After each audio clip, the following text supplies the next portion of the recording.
who's actually going to get the most out of a tiny box that claims desktop-class power, and who would be better off spending that money on a laptop or a full-size tower. If you're sitting at a cramped desk, juggling a handful of monitors, and you need a machine that can keep up with heavy spreadsheets, 4K video editing, or long gaming sessions without hogging floor space, the GMKtec K11 might be the answer. On the other hand, if you're looking for a one-size-fits-all solution for occasional Netflix binge-watching or casual web browsing, you'll probably be paying for power you'll never tap. Link is in the description if you want to check the product details on Amazon. When I first heard about a mini PC that packs a Ryzen 9 8945HS, I was skeptical. The same chip lives in fine and light laptops that can barely stay cool under load, so the question was, can a compact chassis actually keep that chip cool enough for sustained performance? I dug through forums, skimmed a few technical write-ups, and watched a handful of unboxing videos to see how real owners were handling heat, noise, and upgradability. What emerged was a clear picture of where this machine shines and where it starts to feel cramped. Let's start with the practical strengths. The most obvious advantage is the desk footprint. The whole unit is about the size of a thick book, so it tucks neatly beside a monitor or even inside a small home office cabinet. That physical compactness means you can run a dual monitor setup without a bulky tower taking up precious real estate. The K11 supports 4 simultaneous 4K displays, that's 438402160 screens at 60 Hz thanks to its HDMI 2.0, DisplayPort, and Oculink connections. For someone who lives in a multi-monitor workflow, say a content creator who runs Premiere Pro on one screen, Photoshop on another, a web browser on a third, and a chat client on the fourth, this capability is a genuine productivity booster. The Oculink port, while a bit of a niche, gives you a high bandwidth path for an external GPU or a high-speed storage enclosure, which is something most mini PCs simply don't offer. Performance is another area where the K11 meets expectations.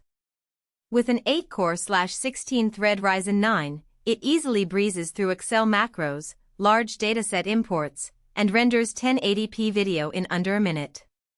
In my own sandbox, I paired it with a 1TB PCIe 4.0 SSD and ran multiple VMs simultaneously.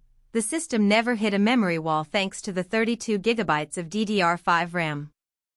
If you're a gamer who wants to stream while you play, the dual NIC setup 2.5 Gbps Ethernet and Wi-Fi 6 keeps the network stable, and the integrated Radeon graphics, part of the Ryzen 9 APU, can handle titles like Elden Ring at 1080p with medium settings without choking.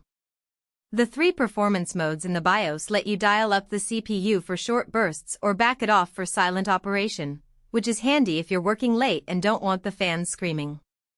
Now, onto the real-world downsides that matter after you open the box. The first is heat. Even with GMKtec's Hyper Ice Chamber 2.0 dual-fan design, the chassis can get warm under sustained loads.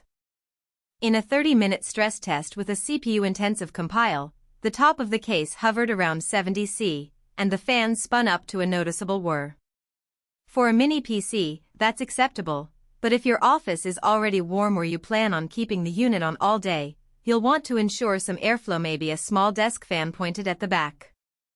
Upgradability is another point that often trips people up.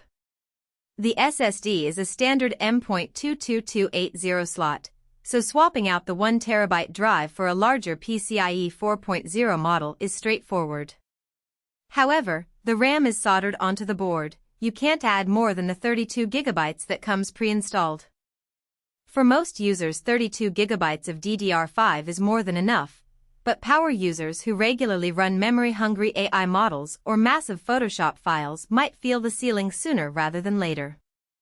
Also, the lack of a dedicated GPU slot means you're locked into the integrated graphics unless you invest in an external GPU via that Oculink, a pricey solution that defeats the compact budget appeal for many. Port selection is both a blessing and a curse.